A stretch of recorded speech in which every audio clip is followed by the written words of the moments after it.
What's up, everybody, and welcome back to another episode of the Quick Hitters Podcast. I'm your host, Cooper O'Kelly, and today we have got a very special episode. It is our NFL playoff preview episode. One of my favorite times on the sports calendar is the NFL postseason. It's a little extra special this year because my favorite team, the Chicago Bears, are actually competing in the playoffs for the first time since 2018. So that adds to the excitement for me. Really looking forward to the full slate this upcoming weekend for the wild card games, and then, keeping things going in the divisional, championship, Super Bowl, what have you. I love the NFL playoffs and really excited to get into this episode. First up, first topic of the day, I've got some predictions for you guys. So what I'm going to do is go to the NFC first, give my two championship teams, go to the AFC, give those two championship teams, and then make my official Super Bowl prediction. And yeah, so that's how we're going to kick off this episode.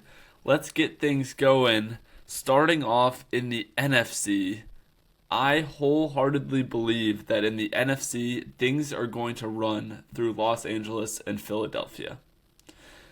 To kind of give some more context to what led me there, a stat that really stood out to me was that for the first time ever, all 4 1s and 2 seeds have a quarterback that has never won a playoff game. So in terms of, informing my decision in both the NFC, the AFC, mainly the NFC for sure, I'm going to lean on some teams that have some more experience or maybe have stuff going on the defensive side of the ball that is able to, keep some offenses going. So because of the fact that, the 1 seed and 2 seed in the NFC are quarterbacked by Sam Darnold and Caleb Williams, 2 guys who have never won a playoff game, I'm going to be leaning on 2 teams that have Super Bowl titles in recent memory and have been there before in both the LA Rams and the Philadelphia Eagles. Looking at, this Super Wildcard weekend at kind of a distance, I'm going to go Bears to beat the Packers, then lose to the Eagles in the divisional. I'm going to have the Rams beat the Panthers, go into Seattle, take care of business in an NFC West rubber match showdown, and then it would be Rams-Eagles in the NFC Championship, like I said. I think that, something about the Rams that has stood out to me all season long is that offense, obviously, right? They have Matthew Stafford, who is probably putting up the best season in his entire career. He's thrown 46 touchdowns, just 8 interceptions. Puka Nacua has been an absolute force to be reckoned with and really a big part of Stafford's success. They're getting Davante Adams back healthy just in time for their playoff run, something that is really going to help them a whole lot when it comes down to, being productive in the red zone, because when they get down there for a majority of the season, Davante has been by far and away Stafford's, number 1 guy down there in the red zone. He hauled in a ton of touchdown receptions this year, and really, even if he's not the one who goes out there and is catching the touchdown, he's going to attract so much attention from extra defenders, because if you leave Davante Adams in the red zone in a one-on-one situation, that is not going to work well for you as a defense. So whether it's Adams himself pulling down touchdowns or opening up the field for the rest of the Rams pass catchers, I think that's going to be huge in terms of kind of catapulting them to success throughout the postseason. Obviously, Stafford has been there. He's won a Super Bowl with the Rams. It was only a couple years ago, and it was with a different star receiver in Cooper Kupp, but I really think that Puka Nacua is just as capable of being the number 1 option on a Super Bowl team. And I think one thing that the Rams have now that, maybe they haven't had in years past is really kind of a dual-headed monster at running back, and a more balanced yet powerful rushing attack, because everybody knows that Kyron Williams is a talented player, right? And he's able to catch passes out of the backfield. He's able to run routes, but he's also been a guy that has had a lot of impressive carries and is more than capable of being a dominant factor in the run game. But this season, I feel like Blake Corum has come on super strong, and I think that, he's gotten a lot more carries, and for good reason. I feel like he's been someone that on the goal line or, short yardage situations, he's really been able to convert for the Rams, for McVay. And I think, any team with multiple running backs, a dynamic kind of offense like that, it just adds more layers to what a defense has to kind of prepare for. And I think that's been a huge part of the Rams' success. I think that's going to continue going forward. As for the Eagles, I already mentioned, right, I'm leaning on these NFC teams that have been there before, that have this playoff experience. Obviously, we know that the Eagles have that, right? They're the reigning Super Bowl champions.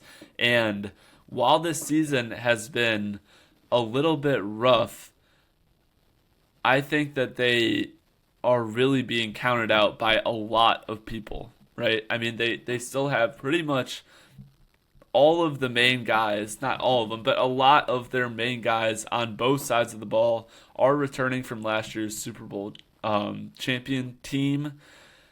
Saquon has cooled off a lot this year, but I don't see any reason why, it's not like he's a different player. He's still that same guy. I think he's more than capable of going on a dominant playoff run like he did last year. Jalen Hurts is a guy who has a lot of haters, but one is not me, right? I'm not a Jalen Hurts hater whatsoever. I think, he's proven time and time again that he's a quarterback that can do enough for you to go out there and win playoff games and help you sustain a big run. Obviously, Devontae Smith and A.J. Brown, two receivers that have also been with the Eagles on each of their long playoff runs in recent memory. They're both receivers that went over the 1,000-yard mark this season. Both guys that they've proven that they can be more than capable of shoring up a passing attack. And Dallas Goedert, I feel like, also has been great this season as well. 11 touchdowns on the season, just has been an absolute touchdown machine. And that's before I've even talked at all about the Eagles' defense, which I think is probably by far the more impressive part of this team. The defense has looked really good all season long. I think they're getting healthy at the right time. Even on offense, they're getting healthy. Lane Johnson is coming back, I believe, for round one, so that's going to be a big difference maker.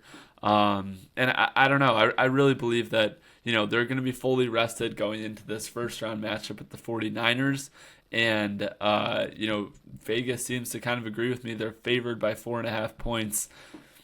I'm really confident that the Eagles are going to be able to, go on a pretty sustained run, even if that comes at the expense of the Bears, my team. Just being a realist, I think that's how the NFC is going to go down. When it really comes down to it in that NFC Championship game, I think it would be a fantastic game.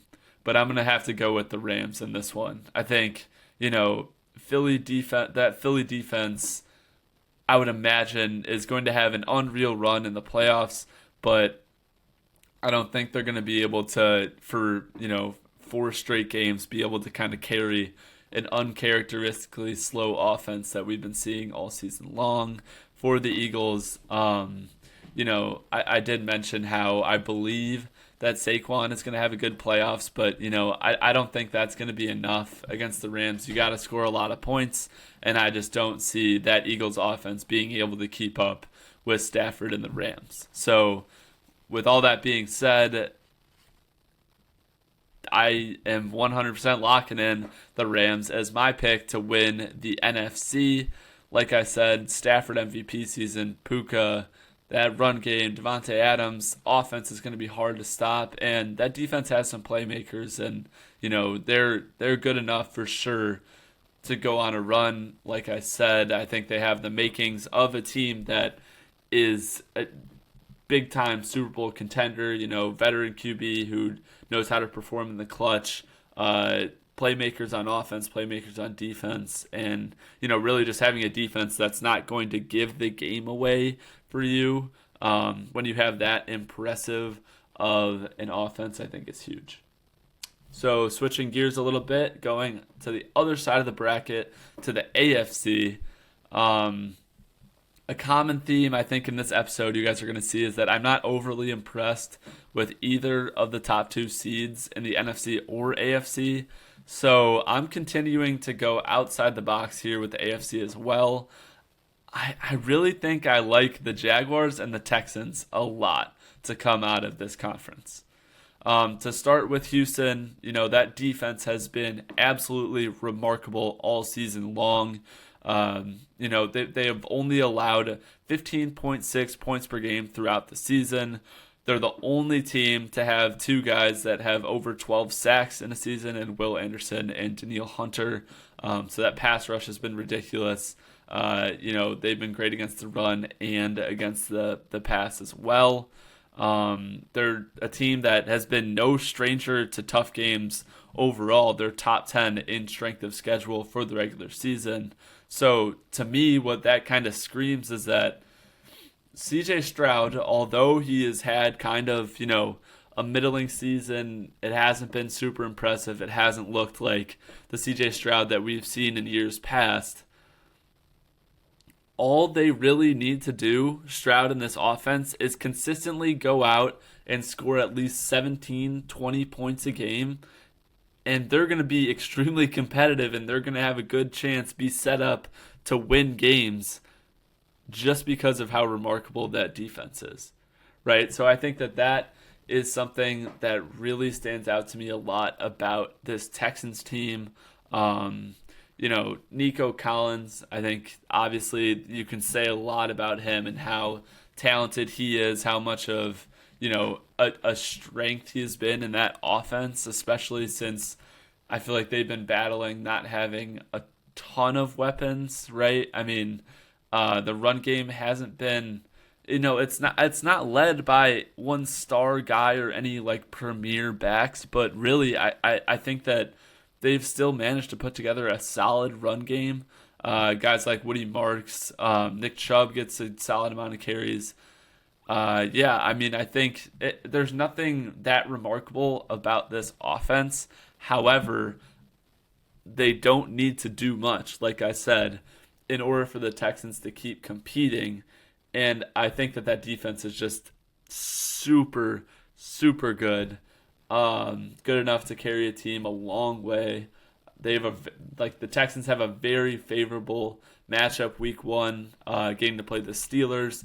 That's a team that has had their struggles for sure. Kind of see that one as being a defensive slugfest, and I'm taking the better defense every day of the week. Give me the Texans in that one.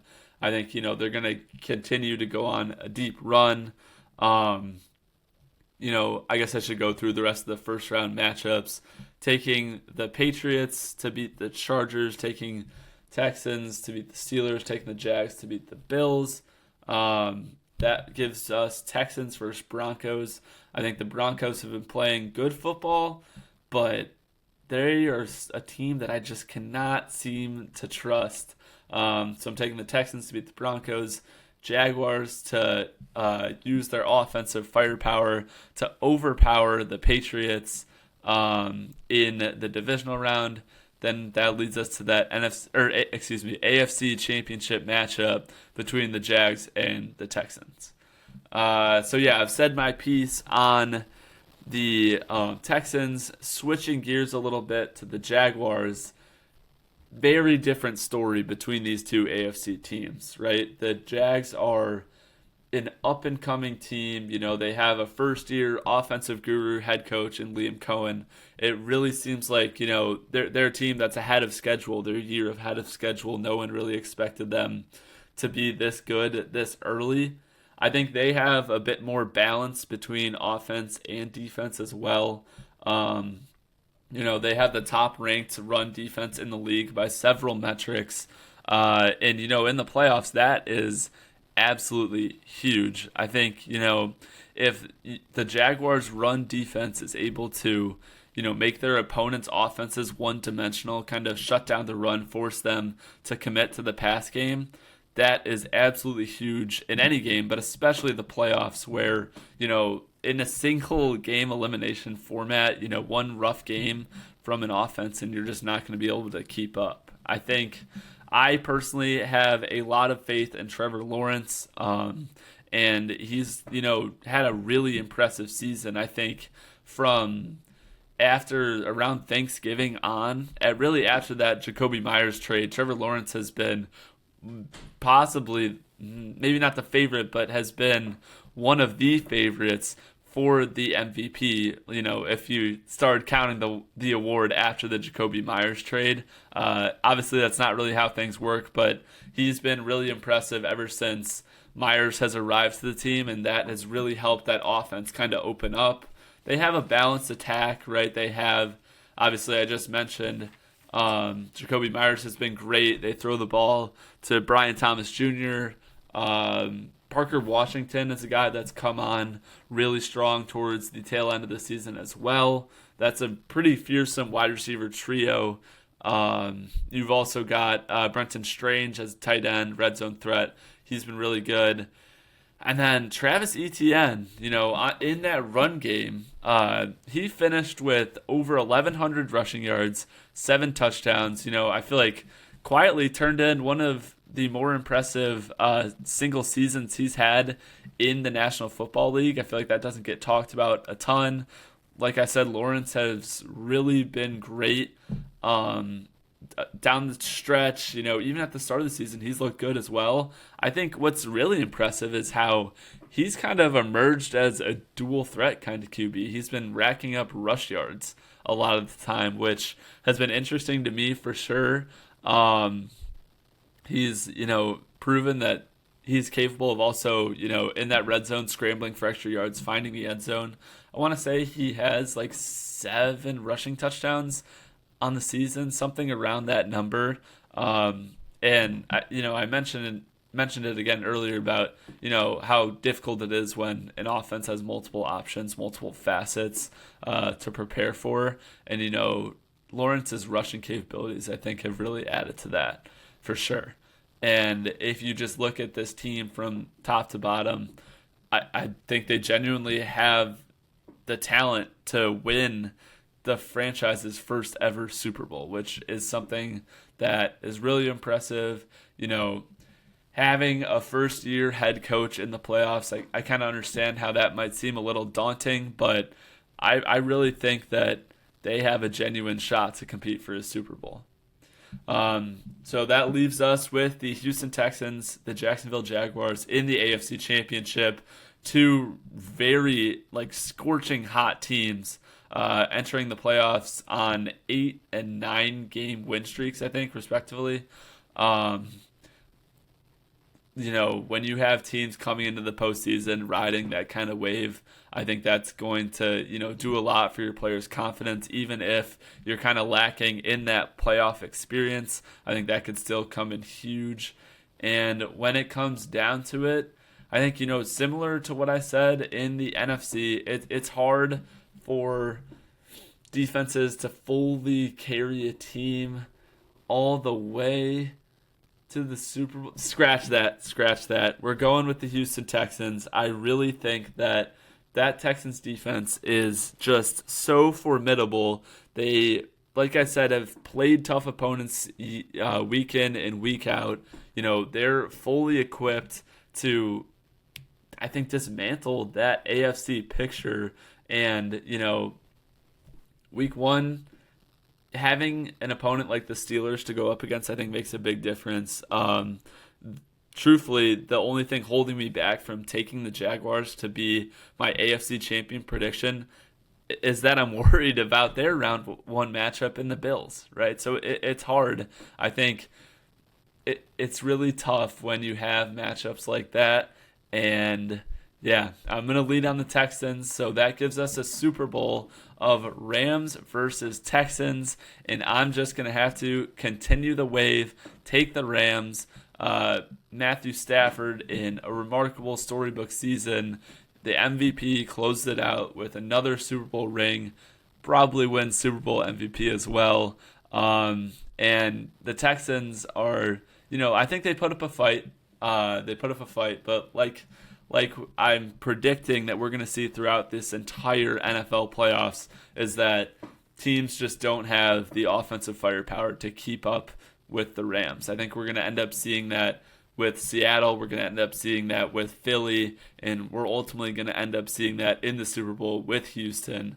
I think the Rams, having a head coach as talented as Sean McVay is going to make a big difference. And yeah, give me the Rams to win the Super Bowl, beating the Texans. I'm sure that something crazy is going to happen that maybe I'm not forecasting or predicting. Watch the Carolina Panthers somehow pull off the double-digit upset over the Rams, and all my hopes and dreams are shattered this weekend. But yeah, we'll have to wait and see for what's next. For our kind of third segment on the show, following our NFC, AFC Super Bowl prediction kind of portions, something I kind of want to delve into, I hinted at it a little bit earlier on in the episode, is that I don't have a lot of faith in our top seeds in this playoffs, right? I don't have a ton of faith in either the 1 seeds or the 2 seeds, and that's the Broncos and Patriots in the AFC, Seahawks and Bears in the NFC. So for this kind of segment, I'm going to go through and give you one reason for each of those top seeds why they are not going to go on a lengthy playoff run. Starting off with the Seahawks, I hinted at it a little bit earlier. Not a single quarterback in this group of top 4 seeds has won a playoff game before. That's 3 sophomore quarterbacks in Caleb Williams, Bo Nix, and Drake May. So going to cut them a little bit of slack because they haven't fully been there before. But I think the number one reason why the Seahawks would not be able to sustain a long run is because of their quarterback, Sam Darnold, holding them back. Darnold is, no stranger to kind of crashing and burning when the lights get too bright. We saw it last season when the Vikings were competing for the 1 seed at the end of the regular season. Darnold had a not great game against the Lions.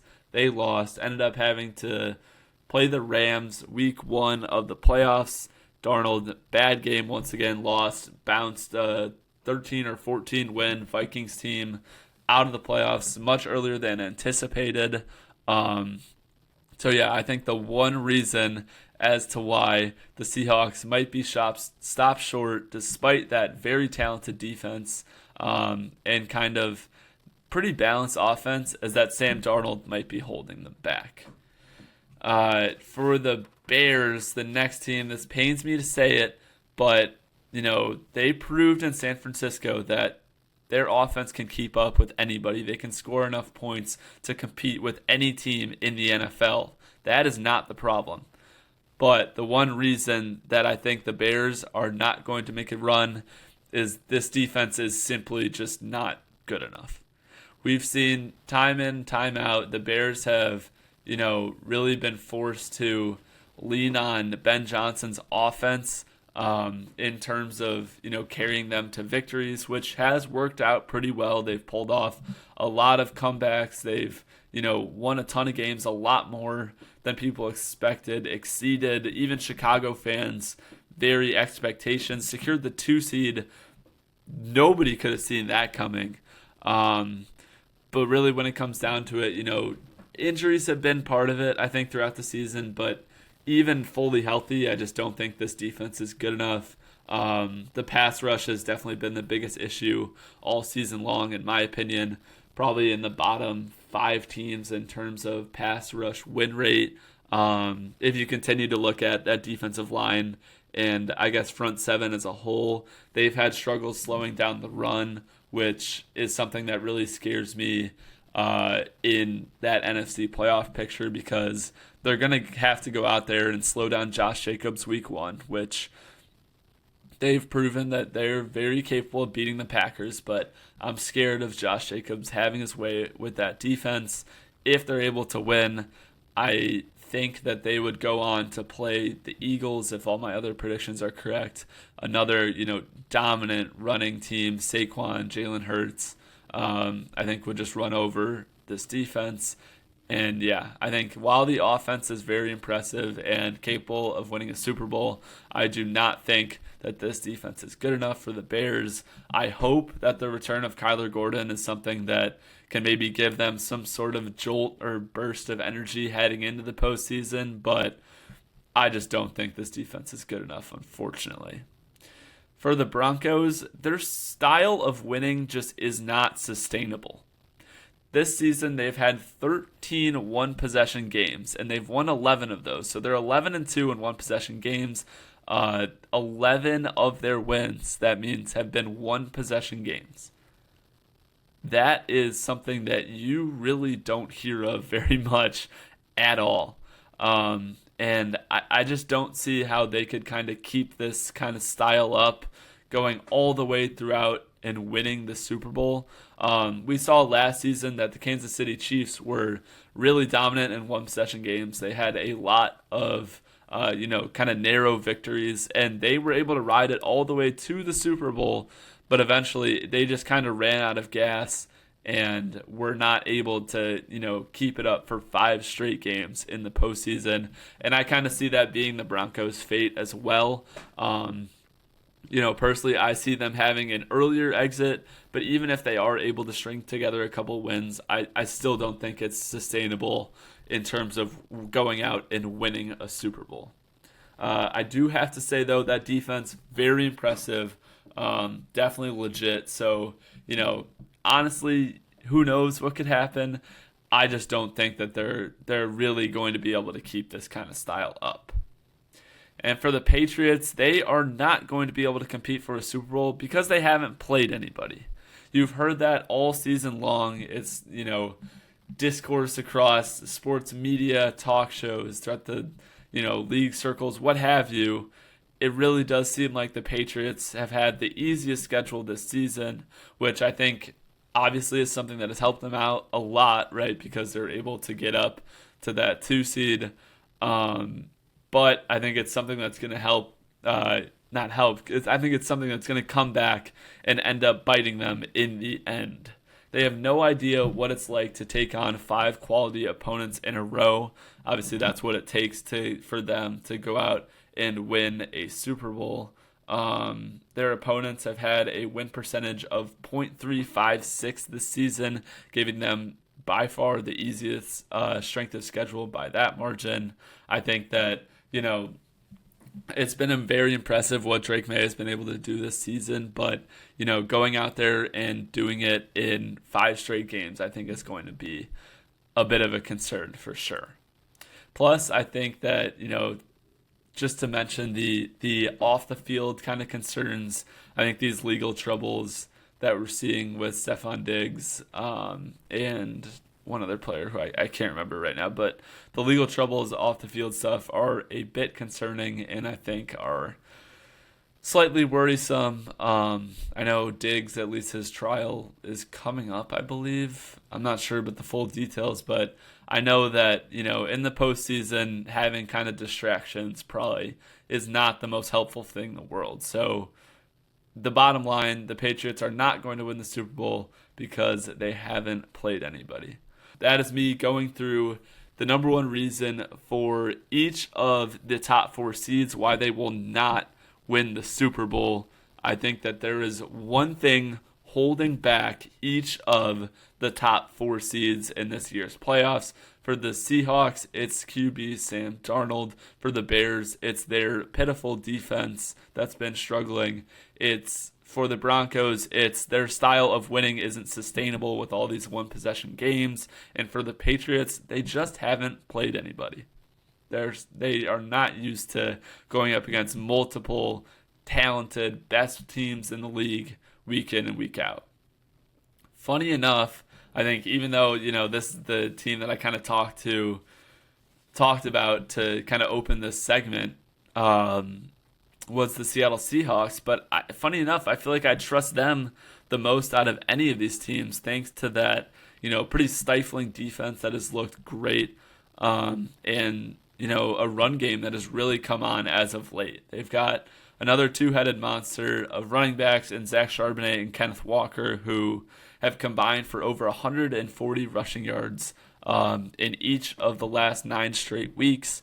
Obviously, Jackson Smith-Njigba has been having an unbelievable season. Probably one of the best receivers in the league. I would probably have to put him right behind Puka. Puka at 1 and then JSN at 2. He's been fantastic. And then, I think that, can't say it enough, that defense has just been incredible. You look at just last week, right? They held the 49ers to, single digits, I'm pretty sure. Maybe they ended up scoring 10 points total, whatever. The week before that, they scored 40 plus. So that shows you, the kind of glaring difference between a defense, a unit that might be able to will you to a Super Bowl in the Seahawks and a unit in the Bears that just is not good enough. So yeah, that wraps up that segment. Before I close out the show, just want to finish things up with, as always, our unsung hero. This episode, it is going to be former Bears running back Tariq Cohen, known as the human joystick, really one of the most enjoyable players, even though it was short-lived. One of the most enjoyable players that I've seen put on a Bears uniform, whether it be a kick return or punt return or, getting a carry from the running back position, catching a pass, what have you. I think when the ball was in Tariq Cohen's hands, you just knew that there was a chance for him to break off, do some insane juke moves, a spin move, use his speed to get around defenders, and there was going to be a chance that he could turn in a big play. I think his career is one that is pretty sad, and maybe one of the reasons it isn't talked about as much as it is because it was short-lived. He unfortunately had a lot of injury concerns. I know that there's a video of him blowing out his knee while he's already trying to recover from another, I believe, ACL tear or another serious leg issue. He's trying to ramp up, get back to the Bears, get back to football, but then he gets hurt once again, and that was kind of the nail in the coffin for him, which, super sad, really kind of a what could have been type of player, but if you go back and watch his highlights, you'll see what I'm talking about with that nickname, the human joystick. Super impressive. He was a Pro Bowler in 2018, was a huge part of that Bears team that won the NFC North, and what kind of brought him to the top of my mind recently was that he made his return to Soldier Field, I believe last week against the Lions, if not then, a couple of weeks ago. Was kind of great to see him be embraced by that Soldier Field crowd, by the Chicago fans that, remember him, recognize him, and know what a player he was. So shout out to Tariq Cohen, might be a player that doesn't get enough love as he should be. And yeah, that is basically going to wrap up our show for today. Going to wrap up our NFL playoff preview. I think I'm definitely going to have to, get back in the lab and get another episode up either after wildcard weekend or after the divisional. We'll see kind of what we have to work with. But yeah, expect to hear a little bit more from me during these NFL playoffs. And, as always, really appreciate anybody who tuned in, anybody who's watching. This is the Quick Hitters Podcast. I'm Cooper O'Kelly. Appreciate you all for listening, and peace out.